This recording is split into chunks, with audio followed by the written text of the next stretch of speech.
10장입니다.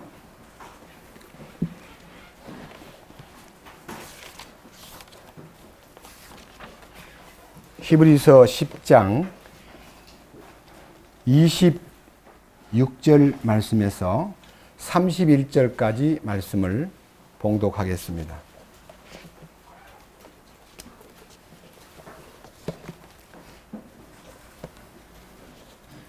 히브리서 10장 26절입니다.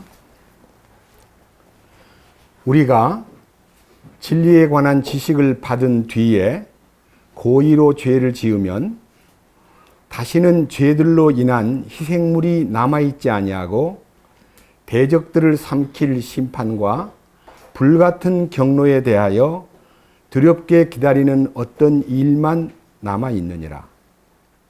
모세의 율법을 멸시한 자도 두세 증인으로 인해 공유를 얻지 못하고 죽었거늘 하물며 하나님의 아들을 발로 밟고 자기를 거룩히 구별한 언약의 피를 거룩하지 아니한 것으로 여기며 은혜의 영께 무례히 행한 자가 당연히 받을 것으로 생각되는 형벌은 얼마나 더 극심하겠느냐. 너희는 생각해 보라. 원수 갚는 일은 내게 속하였으니 내가 갚아주리라 주가 말하노라 하시고 또다시 주가 자신의 백성을 심판하리라 하고 말씀하신 분을 우리가 아노니 살아계신 하나님의 손안으로 떨어지는 것은 두려운 일이로다. 잠깐 기도드리겠습니다. 주님, 오늘은 우리가 진리에 관한 지식을 받은 후에 고의적으로 죄를 지었을 때에 얼마나 무서운 형벌이 따른다는 점에 대해서 말씀하셨습니다. 이 말씀 속에 나타나 있는 우리가 만에 하나라도 십자가의 복음 안에 들어와 산다고 하면서 하나님의 아들을 밟거나 자기를 거룩하게 하신 구별된 언약의 피를 거룩하지 아니한 것으로 여기는 망령된 자가 있을까 두렵습니다. 우리를 은혜로 인도하시는 성령님께 무례히 행한 자가 없도록 우리 주님, 우리를 붙들어 주시옵소서. 우리가 이 거룩한 말씀 안에 산다고 하면서 시때때로 실패하고 넘어지고 주님께도 부끄럽지만 나 자신에게도 부끄러운 일들을 많이 행동으로 옮겼습니다. 그러나 우리를 정죄하지 아니하시고 끝까지 붙잡아 주시고 우리가 뒤로 물러가 넘어질 자가 아니요 혼을 구원함에 이르는 믿음을 가진 자로서 살아갈 수 있도록 격려해 주시고 돌봐주신 주님, 이 시간도 이 말씀을 통해서 주님께서 거룩하신 하늘에서 이루어진 아버지의 뜻이 이 땅에서 우리를 통해서 이루어지기를 간절히 간구합니다. 우리 주 예수 그리스도의 이름으로 기도드렸습니다. 아멘. 제가 이 히브리서 10장 26절을 이제 이번 주간에 읽으면서 제가 작년 10월 달 중순경에 17번째 히브리서 강해를 하면서 높은 산이 있으면 아주 깊은 계곡이 있다. 그렇게 말씀을 드렸습니다. 높은 산은 이 성경에 있는 그리스도입니다. 천사보다 나은 예수, 모세보다 나은 예수, 아론보다 뛰어나신 예수, 가나안 땅을 정복한 여호수아보다도 뛰어나신 예수, 우리의 구원의 창시자요 대제사장이신 예수, 이렇게 해서 높은 산에 대한 얘기를 지금 하고 있는데 그와 반면에 우리들이 이 갖고 있는 인성과 신앙의 이 나약함 때문에 너무 낮은 골짜기에 처해 있는 나를 보게 될 때에 그 높으심의 반대로 내가 얼마나 낮고 비천한가에 대해서 느낌이 있는데 그것이 히브리서 5장의 발육지지나 영적인 미수가 젖만 먹는 어린아이. 너희가 마땅히 선생이 돼야 되는데 어떻게 10년이 지나고 20년이 지났는데도 맨날 젖병만 찾느냐. 이런 안타까운 깊은 부끄러운 우리의 모습을 히브리서 5장에서 발견했고, 히브리서 6장 4절 이하에서는 한 번 비침을 얻고 하늘의 은사를 맛보고 성령의 참여한 바 되고 내세의 능력을 맛본 사람들이 놀랍게도 타락되거나 떨어져 나가거나 아니면 하나님의 놀라우신 축복을 저버리면 회개함에 이르게 하는 것이 불가능하다. 왜? 그는 주님을 새롭게 십자가에 못 박아 드러내놓고 그분을 모욕했기 때문이다. 이런 말씀이 있습니다. 오늘 읽은 이 본문은요, 세 번째 골짜기인데 너무 막 두렵고 떨리기 때문에 제가 이걸 읽으면서 여러 차례 눈물을 흘렸습니다. 이 말씀은 자세히 한번 들어보세요. 26절, 우리가 진리에 관한 지식을 받은 뒤에, 여기서 말하는 진리에 관한 지식은요, 배워서 아는 것을 말하는 게 아닙니다. 이 진리는 길이요 진리요 생명이신 그리스도를 말하고, 이 지식은요, 헬라어로 에피그노시스라고 되어 있는데 이것을 완전한 지식, 거룩한 지식이라고 말했습니다. 이건 깨달음이에요. 말씀을 깨달은 거예요. 십자가를 깨달은 거예요. 그런데 고의적으로 죄를 짓는다는 거예요. 우리가 어떻게 고의적으로 죄를 지을 수 있을까? 이런 문제에 대해서 굉장히 큰 숙제가 안겨져 있는데, 고의적인 죄라는 것은 자기가 자꾸 십자가에 내가 죽었다고 말하면서도 자꾸 죄를 짓는 생활을 반복하면 그게 고의적으로 짓는 죄예요. 보통 문제가 아니에요. 제가 이 문제에 대해서 이 지금 10장 26절 이하에서 31절까지 내용을요, 유명한 성경학자들이 이 말을 두 가지로 이제 갈라놓고 얘기합니다. 알미니안주의라는 말은요, 감리교, 성결교, 오순절교, 아니면 순복음교회 이런 종류의 교회들이 이거 구원을 받아도 잘못 살면 하나님께서 원수를 갚는다, 심판한다, 무서운 진노의 불에 떨어진다, 그러니까 이건 지옥 간다. 이거 보세요. 29절. 하물며 하나님의 아들을 발로 밟고 자기를 거룩히 구별한 언약의 피를 거룩하지 아니한 것으로 여기며 은혜의 영께 무례히 행한 자가 당연히 받을 것으로 생각되는 형벌은 얼마나 더 극심하겠느냐. 이 형벌이 얼마나 무섭겠느냐. 이 형벌이 이제 지옥 형벌이라는 거예요. 그래서 구원을 받아도 지옥 갈 수 있다고 가르치는 교회가 알미니안주의입니다. 반대로 이 칼빈파, 장로교를 위시해서 상당히 복음주의자들은 한 번 구원은 영원한 구원이다. 한 번 구원은 영원한 구원이다. 성경에 그러지 않았냐.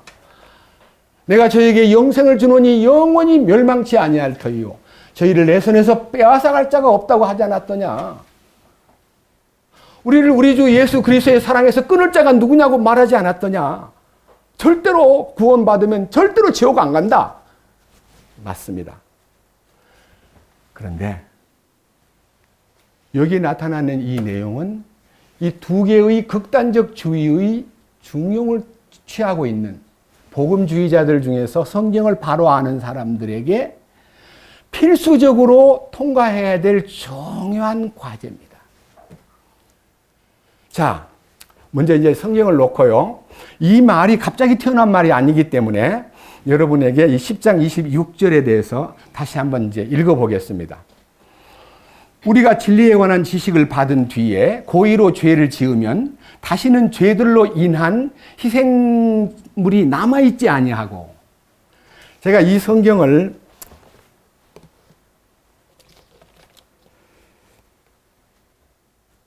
여러 성경책에서 제가 지금 써가지고 왔습니다. 이 본문을 한번 제가 읽어볼 테니까 들어보세요. 현대인의 성경 속에는 이렇게 말이 되어 있습니다. 이 성경책 보고 제가 읽는 거 들어보세요. 만일 우리가 진리를 알고 난 후에도 고의적으로 계속 죄를 짓는다면 그것을 속죄하는 제사가 없고 두려운 마음으로 심판을 기다리는 것과 하나님을 대적하는 원수들을 소멸할 무서운 불만 있을 것입니다.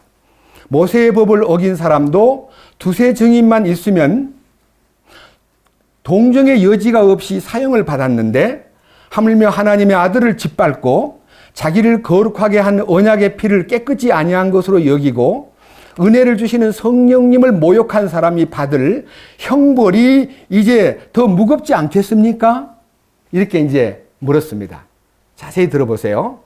여기에는 만약이라는 말이 붙어 있습니다. 자, 그 다음에 또 하나 회복력을 읽어보면요. 자세히 들어보세요. 26절. 왜냐하면 우리가 진리에 관한 지식을 받아 드린 후에도 고의적으로 죄를 범하면 죄들에 대한 희생 제물은 더 이상 없고 오직 무서울 것으로 예상되는 심판과 대적하는 자들을 삼켜버릴 맹렬한 불만 있을 것이기 때문입니다.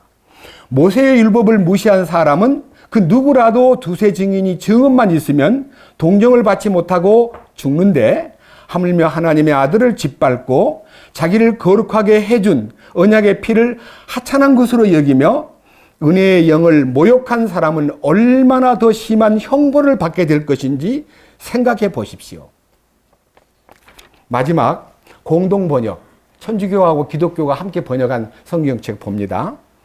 26절. 우리가 가르침을 받아서 진리를 깨닫고도 짐짓 죄를 짓는다면 다시는 우리 죄를 용서받기 위해서 드릴 수 있는 제물이 없고 다만 심판과 반역자들을 삼켜버릴 맹렬한 불을 두려운 마음으로 기다리는 길밖에 없습니다.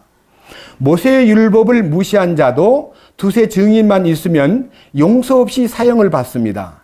그러니 하나님의 아들을 짓밟고 자기를 거룩하게 해준 계약의 피를 더럽히고 은총의 성령을 모욕한 자가 받을 벌이야말로 얼마나 더 가혹하겠습니까? 제가 지금 성경 4가지를 읽어주었습니다. 제가 왜 이 성경을 이렇게 일부러 책을 가져오지 않고 아침 새벽에 일어나가지고 다 썼습니다. 쓰면서 기도했습니다. 헬라어도 뒤져봤습니다. 헬라어 성경도. 여기에 우리가라고 하는 단어 바로 앞에 접속사로 가르라고 되어 있네요. 가르. 히브리 말로 가르. 아주 헬라어로. 가르. 가르란 말은요. 가르라는 말은 영어로는요. for, then, so로 번역되는 것입니다. 이 무슨 말인 거 아니요? 접속사입니다. 접속사라는 말은요. 앞에 말을 이어간 얘기지 동떨어진 얘기가 아니다 이거예요. 그래서 1장부터 훑어봐야 되지만요. 1장부터 보기는 너무 시간이 많이 걸릴 것 같고 10장 하나만 놓고 보겠습니다. 자, 10장. 10장에는요. 중요한 얘기가 있습니다. 5절부터 10절까지. 하나님, 두루마리 책에 나를 가리켜 기록된 바와 같이 내가 주의 뜻을 행하러 왔나이다.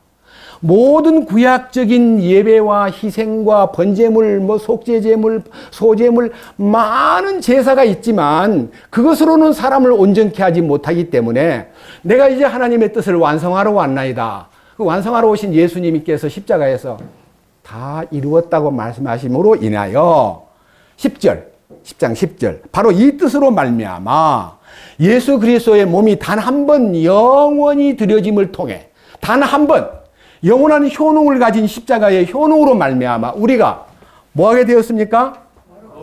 거룩히 구별되었다는 말이 뭔 말입니까? 더럽고 누추한 데서 건져가지고 거룩으로 옮겼다는 겁니다. 거룩이란 말은 구별한 겁니다. 골라낸 겁니다. 제가 이제 우리 집사람이 사과 농장에 그 유명한 사과 농장에서요. 사과를 고르는데 아주 정품만 다 골라가지고 이 정품은 값이 예를 들면 개당 한 2,000원 하는데 2,500원, 3,000원 하는데 한 군데 조금만 점이 있으면 이건 정품이 아니에요. 그거는 못난이 사과라 그래야지 골라내요. 그래야지 값이 반밖에 안 돼요. 반은 조금 넘고 한 3분의 2밖에 안 돼요. 근데 그걸 사서 먹어보니까 점 있는 거 하나만 싹 자르면 새 것 같이 보이는데 사과 농장에서 고를 때에 조금만 흠이 있으면 딱 못난이 사과로 취급해버립니다. 우리는 못난이가 아닙니다. 거룩하게 구별된 거예요. 왜? 주님 십자가로 인해서. 이게 이제 10절에 있는 축복입니다. 그 다음 14절. 그분께서는 거룩히 구별된 자들을 단 한 번 헌물을 드림으로 십자가에 돌아가심으로 우리를 어떻게 해요? 영원토록 어떻게 해요? 그게 영원토록 완전해진 거예요. 이게 뭐예요? 십자가의 두 방면. 하나는 피 흘림으로 죄를 깨끗게 하고, 하나는 십자가의 연합함으로 나를 깨끗게 하고, 이 존재를 깨끗게 하는 것이 주님이 정하신 진리의 핵심이다 이거예요. 그 진리를 지금 깨달은 사람이 여기 지금 모여 있는 거예요. 그런데 그럼에도 불구하고 진리를 듣고 너무 좋아서 이렇게 이동을 했고, 과거에 몇십 년 동안 다니던 교회까지 버리고 왔는데, 보세요. 이 진리를 받았는데, 여기 보니까 우리가 진리에 관한 지식을 받으느라고 하는 말에는 왜냐하면, 정말로, 그러므로, 참말로 이렇게 붙일 수 있는 단어가 제가 지금 가르라는 단어입니다. 근데 이게 이제 우리 책에는 접속사가 빠져 있습니다. 알아두십시오. 제가 번역에서 본 결과 현대인의 번역에서는 만일이라고 붙여가지고 여기서 이제 접속사를 이었고요. 그 다음에 회복력에는 왜냐하면이라는 단어를 붙여가지고 이건 왜냐하면 하는 말이 맞습니다. 주님께서 이렇게 놀랍게 이루어 놨는데, 그리고 이 놀라운 축복이 19절. 우리를 이제, 그러므로 형제들아, 우리가 예수님의 피를 힘입어 새롭고 살아있는 길, 곧 지성소로 들어갈 담대함을 얻었다. 담대함만 갖고 주춤거리는 게 아니고 들어가는 거예요. 지성소로 들어가면 무슨 일이 벌어진다고 해서 여러 번 얘기했잖아요. 첫째, 무슨 일이 벌어져요? 궁율의 자리에서 주님을 만나게 돼요. 그리고 분향단에서 기도가 바뀌어요. 성소의 기도가 지성소의 기도로 바뀌면 이거 해주시오, 저거 해주시오 하고 자기를 위해서 기도하던 기도가요, 주님께 뜻을 구하고, 그리고 자신을 초월해서 다른 사람을 위해서 기도하는 중보 기도가 시작되고, 그 다음에 세 번째, 불평불만이 사라져요. 몇 번 얘기해야 알아듣겠습니까? 부활의 능력이 나타나면 내 속에 있는 모든 불평이 녹아버려요. 근데 왜 불평합니까? 말이 안 되잖아요. 네 번째, 만나를 담은 금항아리. 감추인 만나예요. 말씀이 보이는 거예요. 평생을 성경을 봐도 안 보이던 성경이 말씀이 열리기 시작하는 거예요. 지성소를 경험하고 나면. 야, 어떻게 이 말씀이 보일까? 오, 주님 감사합니다. 말씀을 읽다가도 막 너무 좋아가지고 찬송이 막 나와요. 그게 이제 말씀의 비밀이 열린 거예요. 마지막 두 개의 돌판. 위로부터 주님의 사랑이 내게 부어지고, 내 속에 나타난 사랑이 옆으로 번져가지고 참으로 뜨겁게 사랑할 수밖에 없는 운명이 되어버린 거예요. 사랑을 해야 된다는 의무감에서 이거 사랑이 왜 이렇게 안 되지 하고 사랑을 짜내는 게 아니고요. 사랑이 저절로 흘러요. 그 지성소로 들어간 결과예요. 이런 진리가 내 속에 이루어졌다고 하는데 왜 고의적으로 죄를 짓냐? 왜 죄를 알고도 죄를 짓냐? 왜 아니라고 말하면서도 죄를 짓냐? 이게요, 주님을 노엽게 만드는 거예요. 29절에 여러분들이 26절에 있는 그 고의로 짓는 죄가 29절에 다 디테일이 있어요. 첫째, 뭐라고 되어 있습니까? 29절. 우리 주님을 어떻게 한다고요? 왜 여러분 어떻게 주님을 발로 밟습니까? 여러분이 주님을 감히 발로 밟을 수 있나요? 야, 나는 주님을 발로 밟은 적 없어. 이렇게 자기가 뻔뻔하게 말할지 모르지만요. 제가 발로 밟는 문제에 대해서 여러분에게 얘기합니다. 마태복음 5장 13절 보겠습니다. 미안하지만 물 하나 부탁합니다. 예, 죄송합니다. 제가 너무 목이 말라가지고. 마태복음 5장 13절.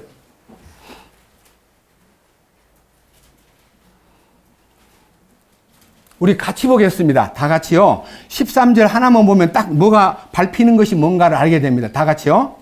너희는 땅의 소금이로되 만일 소금이 제 맛을 잃으면 무엇으로 그것을 짜게 하리요? 그 뒤에는 그것이 아무 쓸모 없으므로 버려져서 사람들의 발밑에 밟힐 뿐이니라. 누가 밟히냐? 예수가 밟히는 게 아니라 소금 맛을 잃어버린 내가 밟히는 거예요. 뭐 저런 게 다 있어하고 밟아버립니다. 십자가 좋아하네. 그 밟히는 그것이 주님을 밟히게 만든 거다 이거예요. 소금은 주님이에요. 안에 와서 주님이 나를 통해서 맛을 내야 되는데 주님을 잃어버렸기 때문에 맛이 안 나는 거예요. 맛이 없는 소금이란 게 내가 무슨 소금입니까? 나는 변덕쟁이고 썩어 부패한 덩어리인데 주님이 오셔야만 부패가 끝나고 주님이 오셔야만 내 인생에 맛이 나고 말에도 맛이 붙고 노래도 맛이 나고 맛이 있는 인생이 되는 거예요. 주님 때문에. 근데 주님을 잃어버리니까 맛이 없잖아요. 맛없는 그리스도인, 주님 냄새를 못 풍기는 그리스도인, 주님의 향기가 나지 않는 그리스도인은 밟히는 거예요. 그래서 오늘날 기독교를 보고 뭐라 그래요? 개독교. 얼마나 억울하고 슬픈 얘기입니까? 개독교. 우리가 그 속에 들어가야 되겠습니까? 우리 개독교인이 돼서는 안 돼요. 주님이 밟히는 거예요. 내 때문에. 여러분 자식들이 나가서 나쁜 일 하고 사고를 내면 어른들이 옛날, 지금은 그런 말 잘 안 합니다만 저는 어릴 때 많이 들었습니다. 저 네 집 자식이야. 저 네 집 자식이냐 물어요. 그 부모가 욕되게 된다 이거예요. 우리가 잘못 사니까 주님이 밟히는 거예요. 그게 이제 우리들 때문에 주님이 하나님의 아들이 발로 밟힘을 당한다는 거예요. 두 번째, 29절.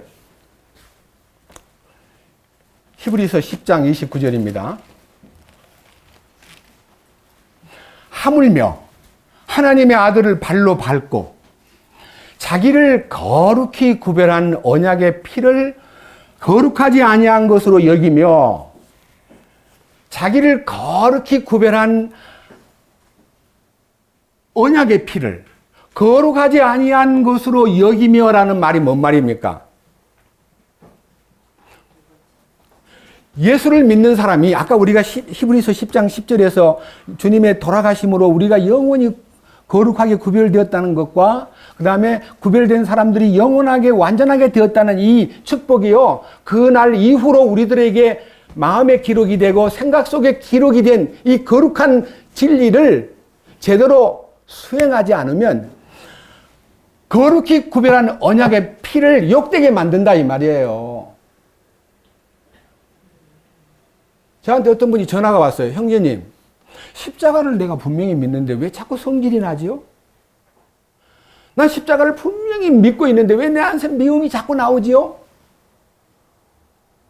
그것이요, 한 번으로 끝나야지. 계속 그러면요, 자기를 거룩히 구별한 언약의 피를 거룩하지 아니한 것으로 여긴다는 말은요, 십자가가 힘도 없네. 자기 문제라 생각을 해야 되는데 십자가가 힘이 없다는 거예요. 효능이 왜 이렇게 없냐? 십자가를 내가 믿는데. 이 부분이 구원을 받고도 지옥 갈 수 있다는 얘기는 절대로 맞지 않는 말이고, 한 번 구원은 영원한 구원이라는 말도 조건이 충족되지 않으면 거짓입니다. 한 번 구원은 영원한 구원 맞습니다. 그러나 이 속에 주님이 두 번째 약속인 십자가의 효능이 나타나서 피로서 죄만 씻는 게 아니라 양심을 깨끗게 하고, 피를 통해서 사탄의 권세를 이기고, 피를 통해서 지성소에 들어갈 담력을 얻고, 피를 통해서 놀라운 어린 양을 높이는 삶이 실제로 나타나지 않으면 피의 효능이 속죄에게만 효능이 있고 나머지는 힘이 없는 게 아니라 우리로 하여금 사탄의 권세를 능히 이길 수 있는 힘을 주시는 이 거룩한 보혈의 능력을요, 짓밟는 거나 또 이 보혈의 능력을요, 여기 회복력에는 언약의 피를 하찮은 것으로 여기며, 하찮다는 말은요, 별로 쓸모 없네, 힘도 없네, 그게 하찮은 거예요. 우리가 너무 십자가의 능력을 하찮은 것으로 취급할 수가 있더라 이거예요. 그럼 어떤 일이 오느냐? 천연왕국에 못 들어간 것만 아니라 휴거를 못 한다는 얘기를 제가 했는데, 여러분들에서 에이 그래도 어떻게 천년 동안 어떻게 우리가 기다려? 이스라엘 민족은 십자가를 예수님 앞에 내주고 빌라도 앞에서 십자가에 죽여주세요, 저를 십자가에 못 박아주세요 해놓고 빌라도가 너무 괴로우니까 물을 떠가지고 와서 손을 이게 씻으면서 나는 그 사람에 대해서 피값을 내가 책임 못 지겠다 그러니까, 그 피값을 우리의 후손에게 돌리세요라고 말은 그 말한 대로 2000년 동안 피값을 치르지 않았습니까? 근데 무슨 1000년 동안 한다는 거는 그 이스라엘 민족이 예수님을 죽이는 일에 가담한 민족적 죄 때문에 2000년 동안 고난을 당했는데, 구원받았다고 십자가를 안다고 하면서 주님의 뜻을 따르지 아니한 사람이 받을 형벌은요, 여기요, 이거 한번 보세요. 30절 뭐라 그랬어요? 원수 갚는 것이 내게 속하였으니 내가 갚아주마. 또다시 내가 자기 백성을 심판하마. 그 말씀하신 분이 하나님이세요. 자기 백성을 심판한대요. 죄인을 심판하는 게 아니에요. 십자가의 두 방면. 첫 번째는 속죄를 위한 주님의 희생이 죄들을 깨끗게 한 것에 대한 믿음은 구원을 받는 영의 구원이고, 혼의 구원이라는 것은 우리 자신들의 자아가 철저하게 십자가에 연합이 돼서 자기가 부서져 버리고 주님이 나타나시는 이 영광스러운 거룩의 삶이 주님으로 인해서 나타나야 되는데, 주님의 불길이 내게 나타나면 이 나무 같은 것은 수치되어 버리거나 재가 되어 버립니다. 그리고 주님이 거기서 자기를 건축합니다. 그 새 창조물이잖아요. 그런즉 누구든지 그리스도 안에 있으면 새로운 창조물이라. 이전 것은 지나갔으니 보라 새 것이 되었도다. 새 것이잖아요. 때음질한 땜쟁이 기회가 아니고 완전히 폐기시키고 새 것을 세우는 새 사람 안에 우리가 들어왔습니다. 이 성경이 십자가의 효능을 가치없이 여기거나 십자가에 들어왔다고 하면서도 여전히 불평불만을 품거나 고의적으로 죄를 짓는다는 말은 자기가 고의적으로 죄를 짓는 거라 생각을 안 하면서도 누가 볼 때도 계속 저 모양인가? 어떻게 저렇게 살고 있는가? 저거는 아닌데 라고 느끼는 삶이 우리 주변에 있다 이거예요. 그럼 그 사람은 어느 날 갑자기요 31절에 살아계신 하나님의 손안으로 떨어져 버립니다. 그게 하나님의 소관이 된다는 거예요. 이거는요 이때 얘기한 것이 아니라 신명기 32장에 보면요 예언이 되어 있어요. 예언. 신명기 32장 예언을 보겠습니다. 구약 성경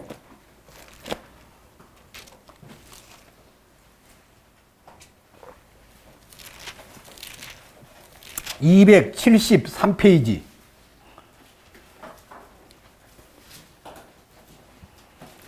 신명기 32장 1절부터 2절까지 말씀을 읽겠습니다. 오 하늘들이여 너는 귀를 기울이라 내가 말하리라. 오 땅이여 내 입의 말들을 들을지어다.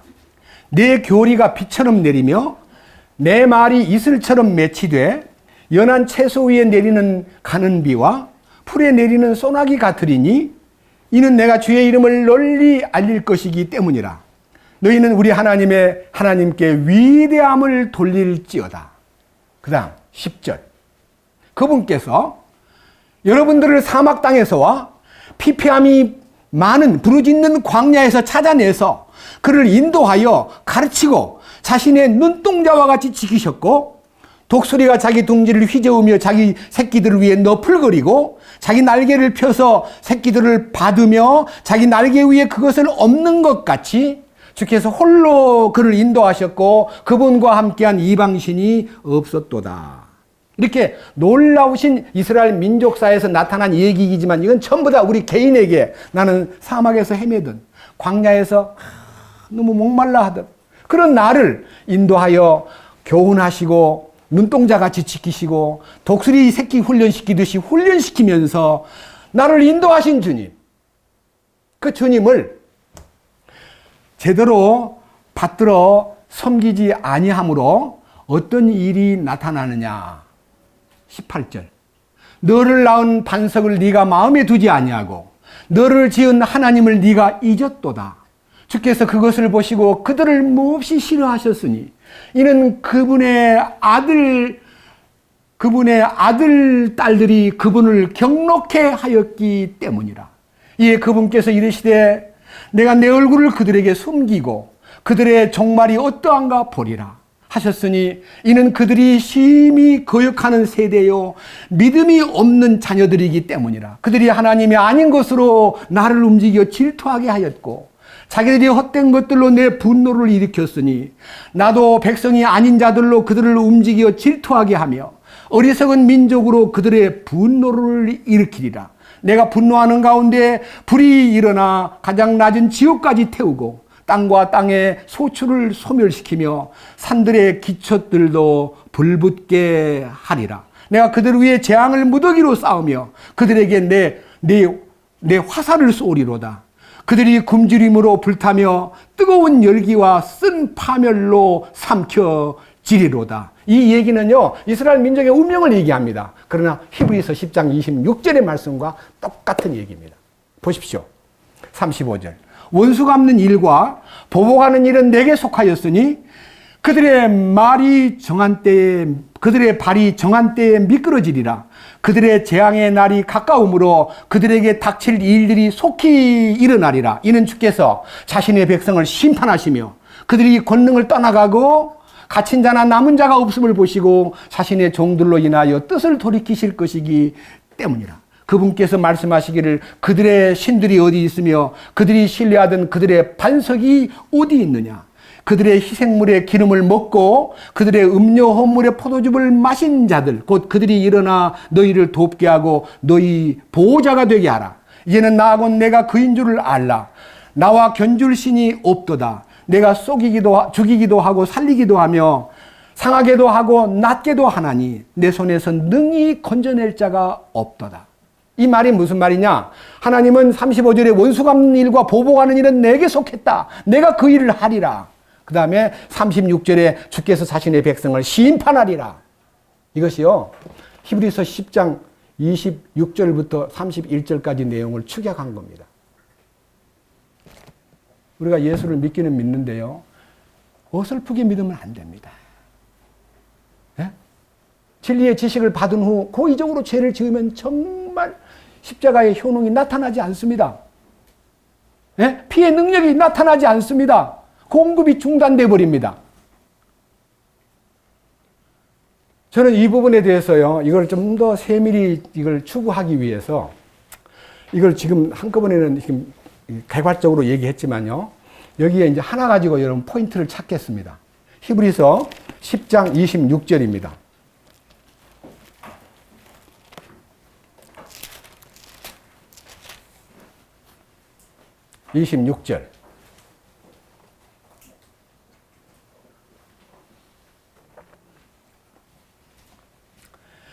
우리가 진리에 관한 지식을 받은 뒤에 고의로 죄를 지으면 다시는 죄들로 인한 희생물이 남아있지 아니하고 대적들을 삼킬 심판과 불같은 경로에 대하여 두렵게 기다리는 어떤 일만 남아있느니라.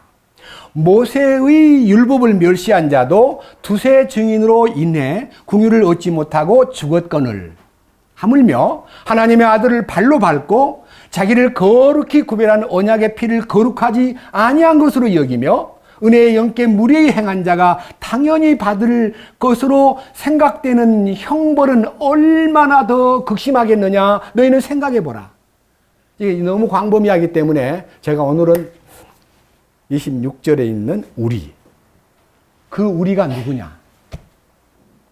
그래서 오늘 제목을 우린 누구인가 라고 제시했습니다. 우린 누구인가.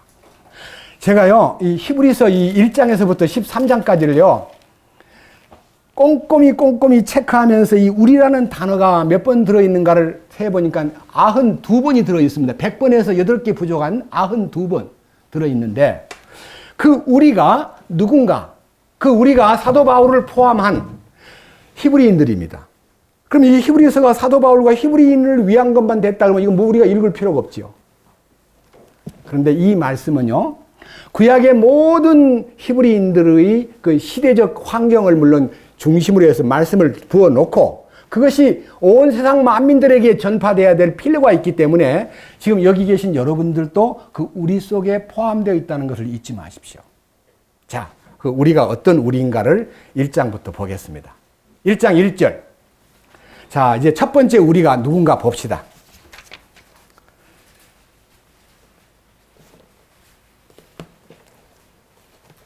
1절. 지나간 때에 여러 시대와 다양한 방식으로 대언자들을 통하여 조상들에게 말씀하신 하나님께서 이 마지막 날들에 자신의 아들을 통하여 우리에게 말씀하셨으며 그러니까 구약 시대에 많은 대언자들을 동원해서 하나님이 계속 말씀을 주셨는데 그것이 하나님의 계획입니다. 근데 그 계획을 예수님을 통해서 이루시기 위해서 예수님이 우리에게 오셨습니다.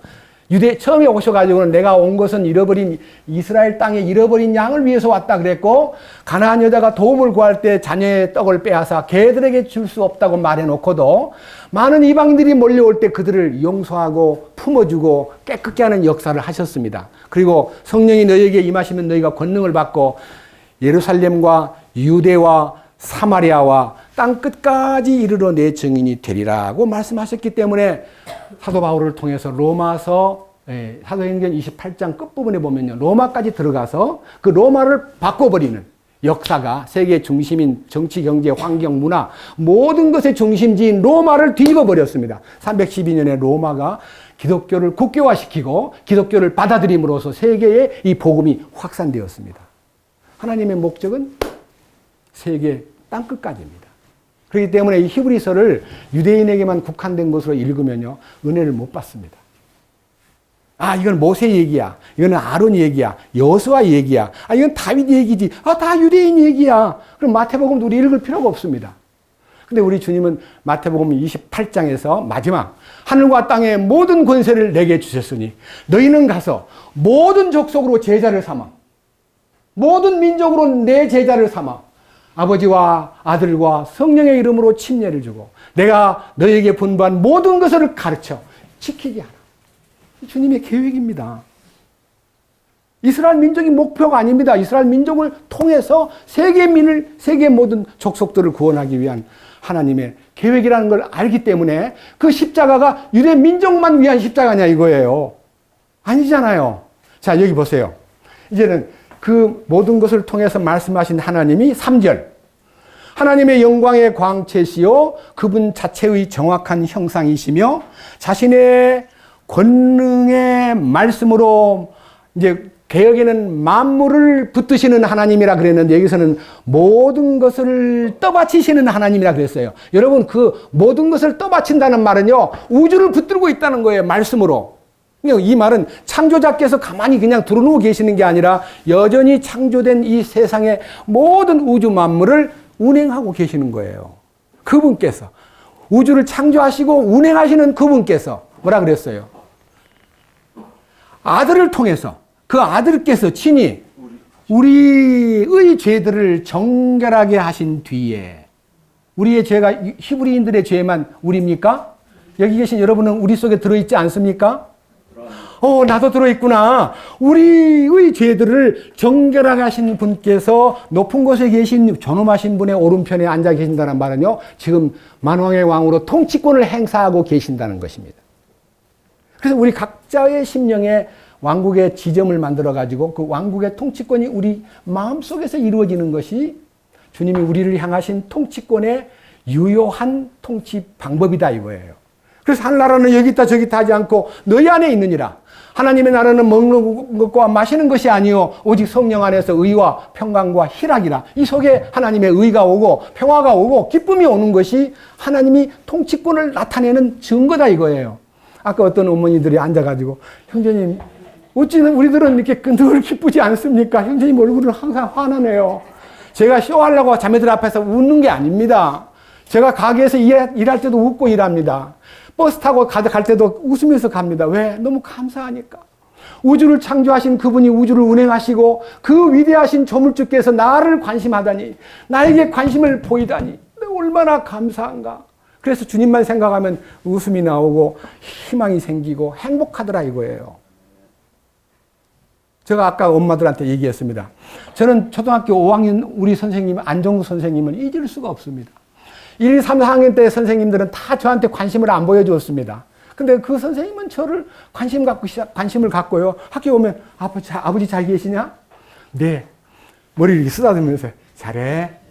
그 한마디가 저를요 32등밖에 못 하던 중간치, 64명 중에 32등 하던 중간치를요 2등 되게 만들었었죠. 5학년 때. 그 선생님 때문에. 신바람이 나니까 공부가 잘 돼. 선생님 쳐다보면 기뻐. 선생님 쳐다보면 공부가 저절로 돼. 말하는 것이 쏙쏙 들어와. 그 집에 가서 자랑해. 엄마, 안 선생님이 엄마 너무 좋아. 안 선생님 때문에 아버지 잘 있냐고 묻대요. 저는 그런 선생님이 제 생애에서 잊을 수 없는 선생님 중에 한 분이기 때문에 저도 그 선생님의 이미지를 선생으로서, 주일학교 교사로서 어디든지 가면 그 선생님 같이 사람에게 관심을 베푸는 사람이 돼야 되겠다는 것을 배웠습니다. 그 작은 선생님 한 분이 저한테 관심 보이는데 그렇게 행복해졌는데 하나님이 나에게 관심이 있다는 걸 알면 얼마나 미치도록 행복해지는 거예요. 미칠 것만 같아요. 평생에 이 위대하신 창조주께서 내게 관심을 갖고 나를 보고 내가 너를 눈동자같이 지킨다. 독수리를 던져가지고 새끼가 막 어쩔 줄 모르는 공간에서 막 죽을 듯 날개를 접고 있을 때 땅에 떨어지면 죽을까봐 쉬 가가지고 날개 위에 딱 받아가지고 또 올라와. 독수리를 그렇게 훈련시켜야 세중의 왕이 되는 거예요. 우리를 왕 중에 왕이신 주님께서 우리를 왕 만들기 위해서 훈련시키는데 뭐가 그리 고되단 말입니까? 주님이 위태로울 때 받아주는데. 예? 그런 주님을 여러분이 믿고 있는데 왜 이렇게 힘이 없어요? 왜 이렇게 얼굴이 어두워요? 말이 아니잖아요. 너무 안타까워요. 자, 제가요 이 부분을 놓고 조명하다가 너무 감격스러워가지고요. 주님, 이렇게 위대하신 주님 우리가 안에 있는데 어떻게 우리가 이렇게 큰 구원을 등한히 여기겠습니까? 넘겨보세요. 2장 1절입니다. 2장 1절. 그러므로 우리는 마땅히 우리가 지금까지 들은 것들에 더 열심히 주의를 기울여야 하리니 이것은 언제라도 그것들이 우리에게 빠져나가지 못하게 하려 함이라. 뭐를 빠져나가지 못하게 간절하게 주의를 기울인다는 거냐? 뭐냐? 3절이에요. 우리가 이렇게 큰 구원을 소홀히 여기면 어찌 피할 수 있으리요? 이 구원은 처음에 주께서 말씀하시기 시작하신 것이요. 그분의 말씀을 들은 자들이 우리에게 확증하신 것인데 하나님께서 자신의 뜻에 따라 표적들과 이적들과 다양한 기적들과 성령님의 선물로 그들에 대하여 증언하셨느니라. 이렇게 큰 구원, 우리에게 베푸신 이렇게 큰 구원을 어떻게 소홀히 여기겠느냐? 자, 우리를 위해서 영원한 속죄를 이루셨고 이 큰 구원을 주신 주님. 세 번째, 우리가 누군가요? 3장 1절. 그러므로 거룩한 형제들 곧 하늘의 부르심에 참여한 자들아. 이것만 읽어도 그냥 내가 거룩한 형제의 태열에서 하늘의 부르심을 입은 거룩한 형제들 속에 내가 참여한 한 사람이구나. 야, 내가 바로 이 거룩한 놀라운 우리 신앙 고백의 사도이시며 대제사장이신 우리 주님을 깊이 생각해야 될 사람이구나. 주님만 생각하고 살아야 되겠구나. 맞습니다. 주님만 생각하겠습니다. 그리고 충실해야 될 것은요, 이 자리에 앉아가지고, 야, 내일부터 잘해야겠다. 야, 크게 내가 잘못 살았구나. 결심을 내일로 미루는 사람은 바보 멍텅구리입니다. 현재가 중요합니다. 현재 눈물 쏟고 주님 앞에 무릎을 꿇어야 됩니다. 13절. 오늘, 오직 오늘이라 불리는 때, 옛날에는 오늘이라 일컫는 때에 서로 날마다 권면하여 너희 중에 아무도 죄의 속임수를 통해 강팍하게 되지 않도록 하라. 죄의 속임수가 뭡니까? 영원한 속죄 중에서 미래의 죄까지 사했다고 죄를 마음대로 지어요? 예? 어떻게 죄를 마음대로 지어요? 14절.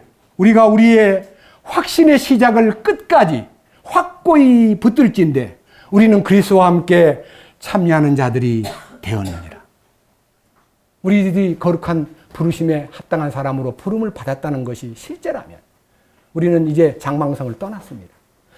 장망성을 떠난 사람이 세상입니다. 세상. 장망성을 떠난 몸.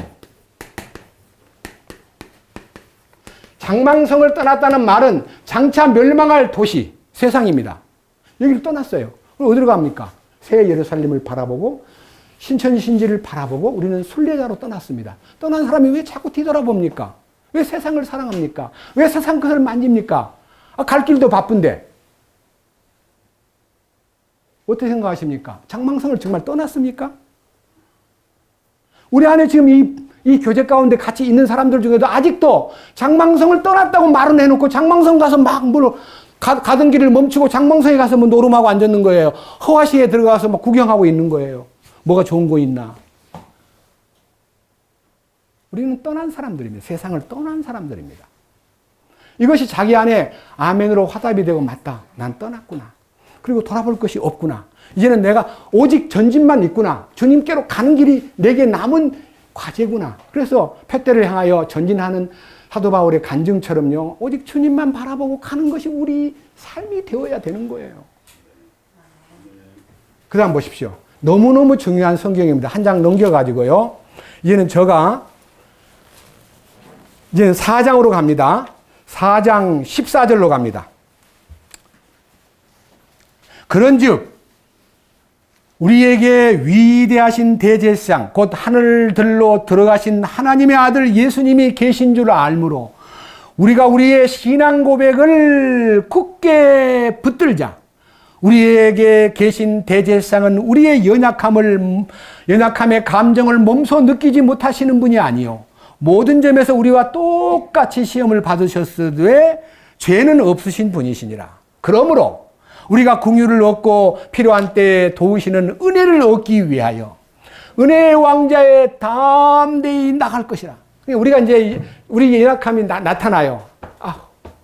추우면 춥다고 떨고 배고프면 배고프다고 꼬르륵거리고 머리 좀 아프다면 아이고 죽겠네 하고 나도 모르게 신음소리가 나는 것이 납니다. 구원을 받았고 거룩한 사람임에도 불구하고 통증만 좀 생겨도 아이고 아파 이렇게 하는 것이 우리입니다. 그럼 어떻게 해야 돼요? 주님도 이 땅에 계시는 동안에 인간의 연약함을 몸소 체험하신 분이실진데 나의 연약함을 주여 도와주시옵소서 하고 은혜의 왕좌 앞에 나가서 빌라 이거예요. 주님 앞에 말하면 돼요. 어떻게 말하면 됩니까? 그대로 말하면 돼요. 그대로. 자기에 있는 어려운 사정을 남한테다가 쏟아놓는 것은 푸념입니다. 푸념. 기도 아닙니다. 주님에게 좀 푸념하세요. 빌립보서 4장 6절 7절 푸념의 방법입니다. 어떻게 푸념하느냐? 다 같이 빌립보서 4장 6절 7절로 우리 기도를 시작합시다.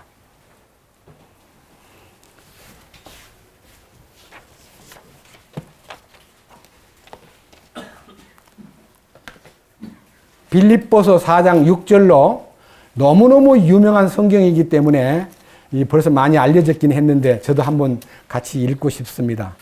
6절 다 같이 읽겠습니다.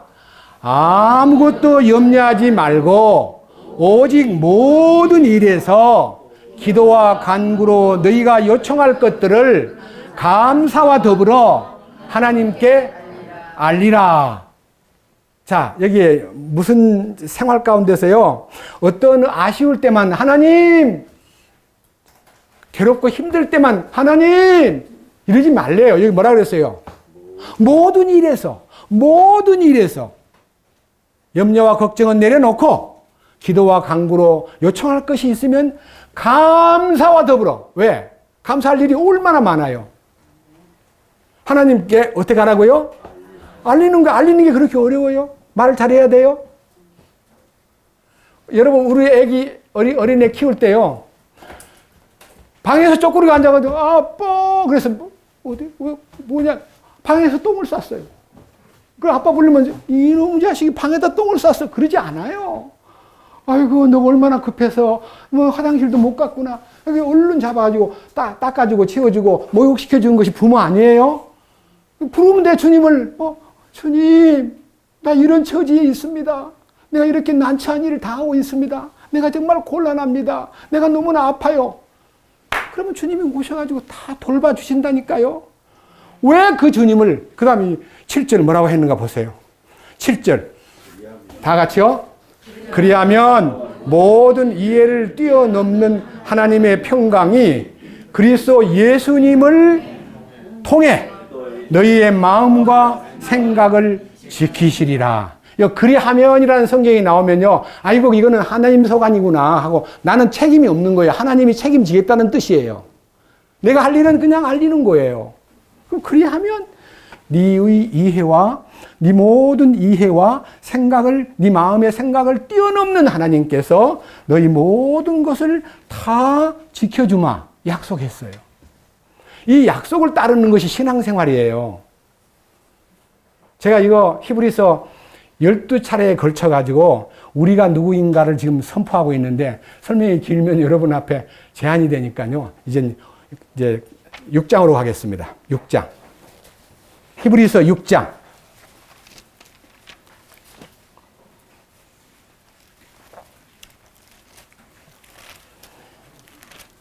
1절. 그러므로 우리가 여기다가 자기를 넣어야 됩니다. 히브리인만 우리가 아닙니다.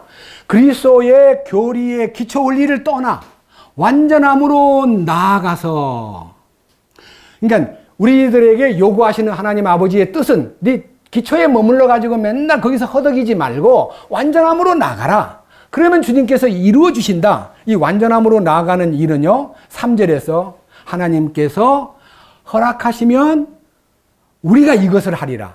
이것을 한다는 말은 완전함에 이를 수 있도록 하나님의 허락을 받아야 된다. 여기에 지금 하나님의 허락도 아직 안 받고 자기가 완전해진 것처럼 착각하는 분은요, 자꾸만 시행착오가 생깁니다. 반드시 허락을 받아야 됩니다. 반드시 주님의 승인이 나야 됩니다. 주님으로부터 컨펌이 돼야 됩니다. 아셔야 됩니다. 자기가 물어봐야 돼요. 주님, 나한테 허락하신 겁니까? 주님의 승인하신 겁니까? 물어야 됩니다. 이 부분은 좀 더 깊이 한번 자기를 통찰할 필요가 있습니다. 그 다음 한 장을 넘겨서 이제는 8장으로 갑니다. 1절. 이제 우리가 말한 것들에 관한 요점은, 그러니까 우리가 이렇게 지금 논하고 있는 요점이 뭐냐, 이것이다. 우리에게 이러한 대제사장이 계시다는 것이다. 그분은 하늘들에서 전업하신 분의 왕좌 오른편에 앉아 계시며, 이 말이요, 주님의 통치권이 유효하다는 거예요. 왕좌에 계신 주님이요, 왕자리에 가만히 앉아가지고 자리만 지키는 분이 아니라 지금 우리에게 통치권을 나타내는 거예요. 실제로. 그러니까 통치가 내 속에 미치는 영향이 주님의 다스림 안에서 사는 행복을 누리는 우리가 돼야 된다 이거예요. 매 순간 모든 일 속에 주님이 다스림이 나타나고 그 권위가 내 안에 흘러야 그 권위가 자기 마음을 행복하게 만드는데, 어떤 사람이 저보고 목사가 아니면 권위가 없다 그래서, 나는 권위를 이미 버린 지 오래됐습니다. 주님의 권위, 한 분 권위만 세우기 위해서 저는 존재합니다. 제 설교를 권위 없다고 안 들으면 그 사람 책임이고 저는 거기에 대해서 애탈 이유가 없습니다. 그래서 여러 가지 이 겉옷을 장식을 하라 그러는데 저는 no, 장식 필요 없습니다. 저는 아무런 명함도 필요 없습니다. 형제라 부르는 것을 부끄러워하지 않습니다. 왜? 주님의 권위를 세우기 위해서 존재하기 때문입니다. 여러분도 마찬가지입니다. 주님의 권위 하나만 내세우면 됩니다.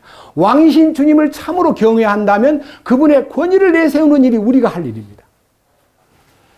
그 다음 한 장 넘겨서 9장으로 갑니다. 9장 12절.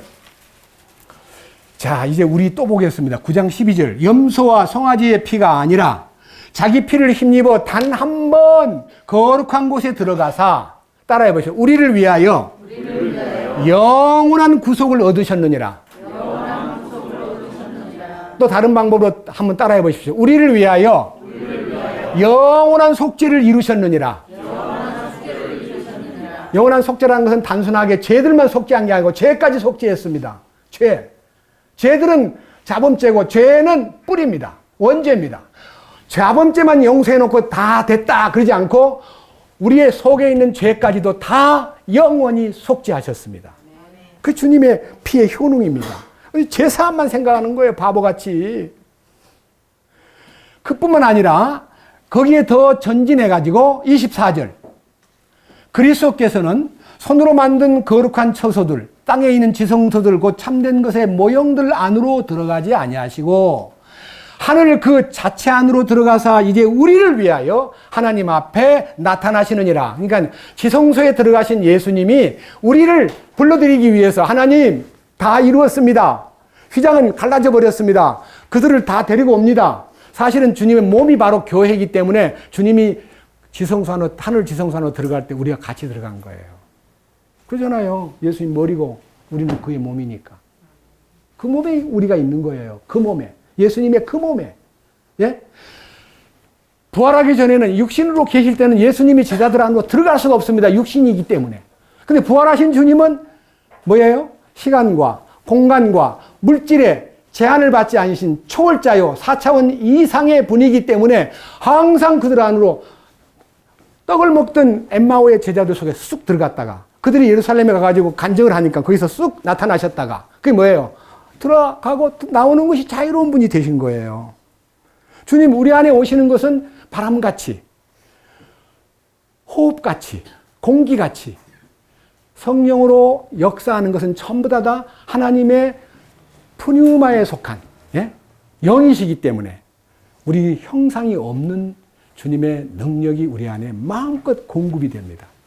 그래서 에스겔 36장에 해골들아 생기야 이 사망을 당한 자에게 붙어서 살게 하라 하고 생기야 붙어라 하니까 생기가 팍 붙으면 호흡이 시작됐어요. 생기가 뭐냐면 성령이에요. 하나님의 생기가 우리에게 들어오신 겁니다.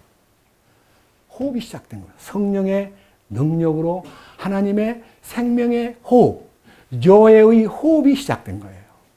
얼마나 놀라운 일이에요. 이 신비를요, 어떤 분은 이래요. 서영대님, 땀을 흘리고 설교하는데 못 알아듣겠어. 너무 어려워. 왜 어렵냐? 말이 어려운 게 아니라 자기가 지금 어려움을 가져오는 요 속에 들어있는 세상이 딱 막고 있기 때문에 이 말이 어려운 거예요. 말씀이 딱 마음에서 열려지고 주님 앞에 무릎만 꿇으면 말씀이 하나도 안 어렵습니다. 그래서 제가 이제 방송 듣고 전화 오는 사람한테 제 설교가 들립니까? 네, 들려요. 어떻게 들려요? 놀랍게 들려요. 그러면 이제 그 사람 보고 와보라 그래요. 그래서 대화해 보면 속에 이루어진 것이 말씀이 믿음은 들음에서 나고 들음은 그리스도의 말씀으로 말미암기 때문에 말씀이 열렸다는 말은 그 생명이 열린 것을 얘기하는 겁니다. 놀라운 일이잖아요. 자, 이제 10장으로 가겠습니다. 10장 이제 넘겨가지고 10절로 갑니다. 아까 읽었던 성경입니다. 10장 10절. 바로 이 뜻으로 말미암아 예수 그리스도의 몸이 단 한 번 영원히 드려짐을 통해 우리가 거룩히 구별되었다고 하는 이 거룩함에 눈을 뜬 거예요. 예수로 말미암아 거룩을 알게 된 거예요. 거룩한 것을 만지는 순간 거룩해집니다.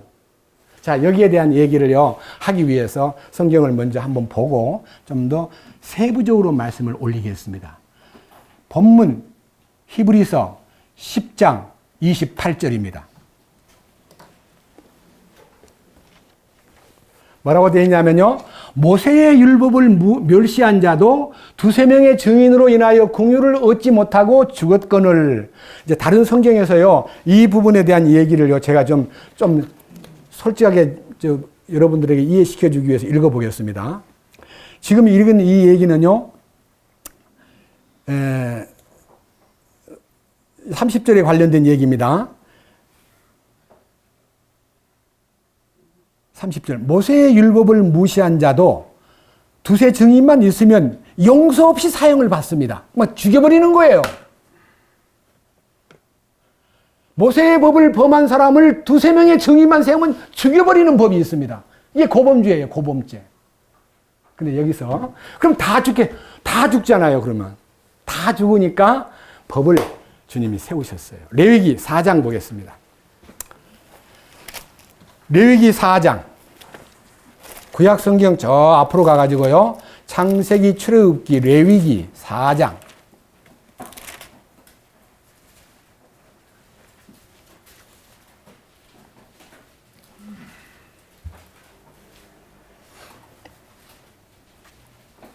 (27절입니다) 1절부터 다 봐야 되는데 시간이 없기 때문에 마지막 부분만 만지겠습니다. 27절.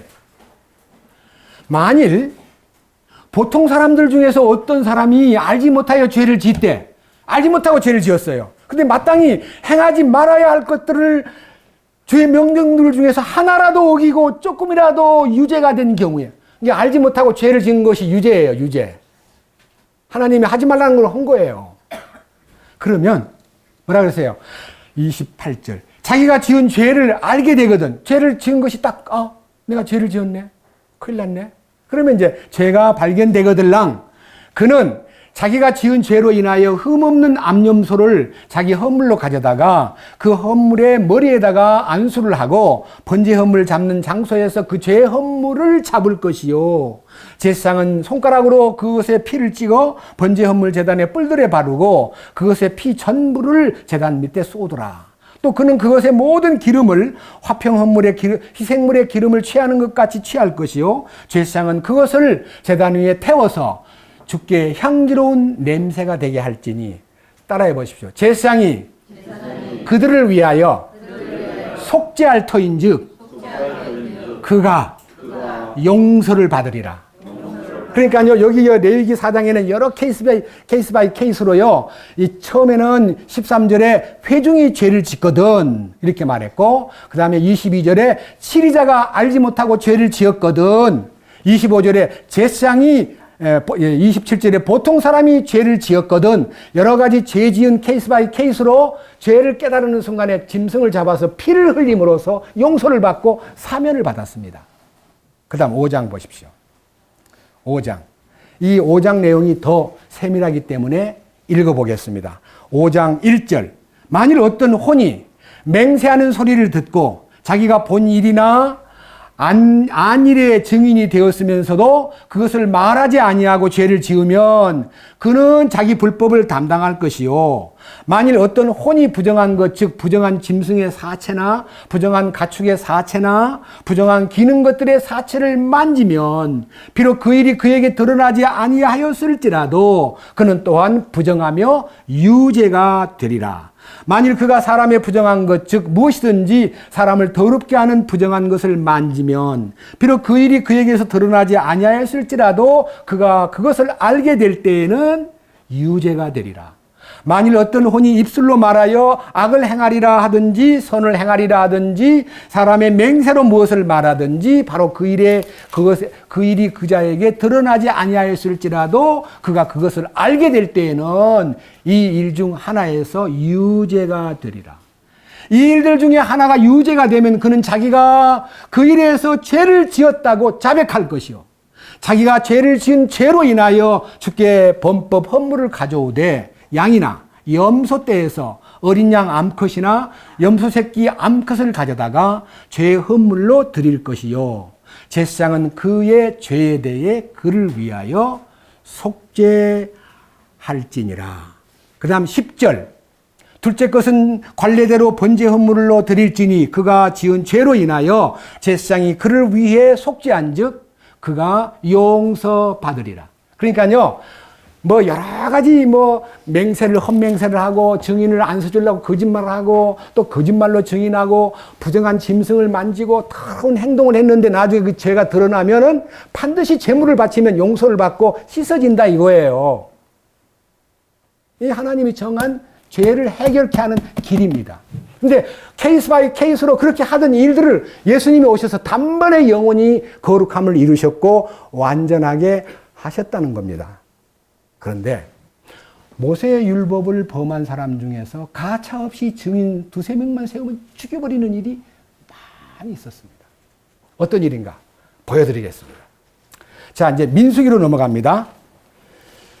민수기는 이제 레위기 다음에 있기 때문에 민수기 이제 어디가 그 죄를 범한 사람에게 대해서 어떻게 형벌을 내리는가 하는 것을요, 민수기 14장에서 보겠습니다.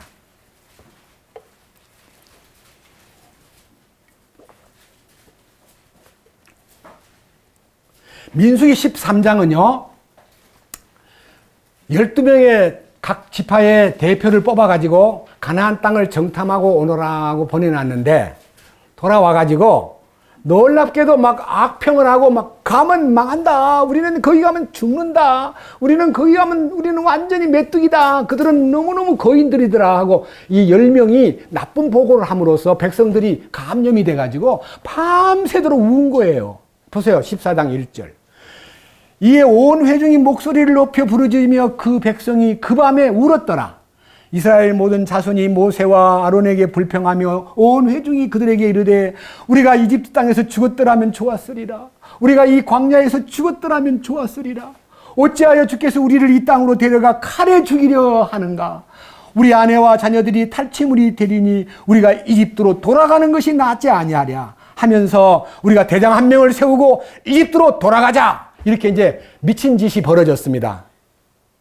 근데 여호수아와 갈렙이 아닙니다. 하나님 우리 편입니다. 우리를 도와주십니다. 갑니다. 갑시다. 막 백성들이 대항합니다. 대항하는데 이 일로 인해서 하나님의 진노가 너희들이 그런 죄를 잘못 보고하고 죄를 지었으니 용서받기 위해서 너희들은 제사를 지내라 이래야 되는데요. 보세요. 백성들이 다 증인이었기 때문에 26절 주께서 모세와 아론에게 말씀하여 이르시되 내가 불평하는 약한 회중을 내가 어느 때까지 참으랴. 이스라엘 자손이 내게 불평하는 것 즉 그들의 불평하는 말을 내가 들었노라. 그들에게 이르되 주가 말하노라. 진실로 내가 살아있음을 두고 맹세하노니 너희가 내 귀에 말한 대로 내가 너희에게 행하리니 너희 사체가 이 광야에서 쓰러지되 곧 너희 전체의 수에 따라 너희 중에서 20살이 넘어 계수된 모든 자들 곧 내게 불평한 자들이 쓰러지며 여분네 아들 갈렙과 눈의 아들 여호수아 외에는 내가 맹세하여 너희로 하여금 거하게 하리라 한 땅에 너희가 결단코 들어가지 못하리라. 그 다음 32절 너희에 관하여는 너희 사체가 이 광야에 쓰러질 것이요 너희 자녀들은 너희의 행음을 짊어지고 너희 사체가 광야에서 소멸될 때까지 40년 동안 광야에서 헤매리라. 그리고요 너무 안타까운 것은요 이렇게 불평 불만을 쏟고 나쁜 행동을 하던 사람들이 35절 나주가 말하였거니와 나를 대적하려고 함께 모인 이 악한 회중에 내가 분명히 그 일을 행하리니 그들이 광야에서 소멸되어 거기서 죽으리라. 모세가 보내매 그 땅을 탐지하러 돌아와 그 땅에 관해 악평하여 온 회중으로 하여금 그를 향해 불평하게 한 사람들 곧 그 땅에서 그 땅에 관하여 나쁘게 보고한 그 사람들이 주 앞에서 재앙으로 말미암아 죽었고 10명이 죽었습니다. 그냥 즉시 하나님께서 처리해버립니다. 자, 애굽에서 나온 것이 구원입니다. 근데 광야에서 죽었습니다. 구원 못 받은 거 아닙니다. 가나안에 못 들어갔을 뿐입니다. 또 참고하십시오. 자, 이제는 15장입니다. 15장에 30절 그러나 그 땅에서 태어난 자든지 타국인이든지 어떤 혼이 조금이라도 자기 뜻대로 행하면 바로 그 사람은 주께 수치를 끼치나니 그런즉 그 혼은 자기 백성 가운데서 끊어질 것이니라. 그 사람이 주의 말씀을 멸시하고 그분의 명령을 깨트렸은즉 그 혼은 완전히 끊어지고 그 불법이 그에게로 돌아가리라. 이렇게 이제 죄를 지으면 죽는다는 얘기를 했습니다. 자, 그런데 케이스가 하나 나왔습니다. 32절 이스라엘 자손이 광야에 있을 때 안식일 날 어떤 사람이 나무를 했습니다. 그 나무하는 사람을 모세가 잡았습니다. 33절 나무 거두는 자를 발견한 자들이 그를 모세와 아론과 온 회중에게 데려왔으나 그들에게 어떻게 해야 할지 밝히 알지 못함으로 그를 감금하니라. 주께서 모세에게 이르시되 그 사람을 반드시 죽일지니 온 회중이 진영 밖에서 돌로 그를 칠 것이니라. 하심에 온 회중이 그를 진영 밖으로 데려다가 돌로 그를 쳐서 그를 죽이니 주께서 모세에게 명령하신 것과 같았더라. 죄를 지으면 용서받을 길이 있고 제사를 지내면 되는데 왜 안식일날 나무 좀 했다고 죽여라! 가차없이 죽였습니다. 율법에서. 이런 케이스가요 많습니다. 자, 16장을 봅니다.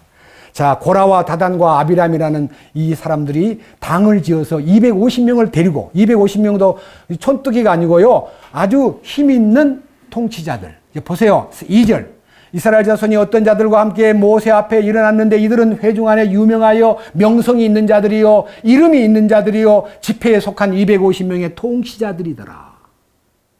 이 모세한테 와가지고 막 대항을 합니다. 이제 이 디테일은 시간이 없으니까 다 말 안 하고요. 대항하는데 모세한테 제사장 직분을 구합니다. 우리는 더 이상 뒤에서 따라가는 거 싫다. 우리도 앞잡이가 되고 싶다. 우리도 제사장이 되고 싶다. 우리도 리더가 되고 싶다 하고 막 대들다가요. 하나님이 너무너무 안타깝게도요. 그 250명과 4명, 다단과 아비람과 그 다음에 고라와 온 이 4명이 리더고요. 250명이 뒤따라가지고 막 힘있게 막 소리를 지르는데 하나님께 기도합니다. 하나님 어떻게 하면 좋습니까? 자, 여기에 결과가 있습니다. 자, 31절 그가 이 모든 말을 마침에 그들의 밑에 땅이 갈라지니라. 땅이 자기 입을 벌려 그들과 그들의 집과 고라에 속한 모든 사람과 그들의 모든 물건을 삼키매 그들과 그들에게 속한 모든 것이 사한 채로 구덩이에 빠지며 땅이 그들 위로 닫히니 그들이 회중 가운데서 끊어져 멸망하니라. 갑자기 리더 4명이 땅이 갈라져서 팍 매몰돼 버렸습니다. 넘겨보십시오. 35절. 주로부터 불이 나와 향을 드리기 위해서 분향단을 들고 개인적으로 250명이 탁 모세 앞에 섰다가요. 거기서 불이 나와가지고 250명이 함께 소멸돼 버렸습니다. 그래서요, 그날 254명이 죽었습니다. 백성들이 그걸 보고 있다가요, 마음에서 경건한 마음으로 불평하면 죽는구나, 대들면 죽는구나, 권위를 도전하면 죽는구나. 조심해야 되는데요. 밑에 보십시오. 41절. 그러나 다음날 이스라엘 자손이 온 회중이 모세와 아론을 불평하여 이르되 너희가 주의 백성을 죽였도다. 너희 때문에 죽었어. 너희 때문에 죽었어. 하고 막 대듭니다. 모세는요, 하나님 앞에 엎드렸습니다. 그 순간 42절. 회중이 모여 모세와 아론을 대적할 때에 회중의 성막 쪽을 바라보니 보라, 구름이 그것을 덮고 주의 영광이 나타났더라. 구름이 덮거란 말은 임재를 말하고요, 영광이 나타났습니다. 나타나가지고 49절. 시간이 없습니다. 이제 고라의 일로 죽은 자들 외에 이 불평하다가 대들던 민중들이 재앙으로 인하여 몇 명이 죽었나요? 와, 1470명 아니에요? 상상을 한번 해보세요. 14,700명이 죽었더래요. 이게 뭐예요? 하나님의 권위에 도전하고 함부로 대하면요, 주님이 하나님의 아들을 밟고 자기를 거룩케 하는 언약의 피를 더럽게 여기고 하찮게 여기고 그것을 무시한 사람들이 받을 형벌이, 성령의 은혜를 거역한 자들이 받을 형벌이 얼마나 더 클까를 상상을 한번 해봐라.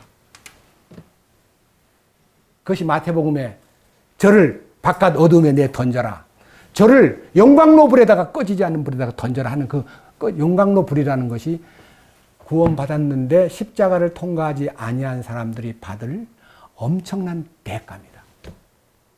잊어버려서는 안 됩니다. 저는 우리에 대해서 얘기를 지금 10장까지만 했는데 10장 26절 이하에서 우리가 이제 멎어 있기 때문에 다음 주일날 말씀을 올리기로 하고, 우리는 누구인가? 구원받은 사람들입니다.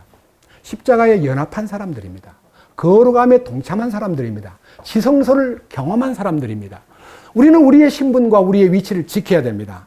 함부로 살면 안 됩니다. 자기를 정말 말씀에 맞춰서 살아야 됩니다. 구원받았는데 버림받는 거 거짓말입니다. 칼빈은 구원 안 받은 사람들이다 그럽니다. 아닙니다. 구원받은 사람들입니다. 근데 이렇게 말합니다. 구원을 받기는 받았는데 머리로만 받은 사람들이래요. 그렇게 꾸며요.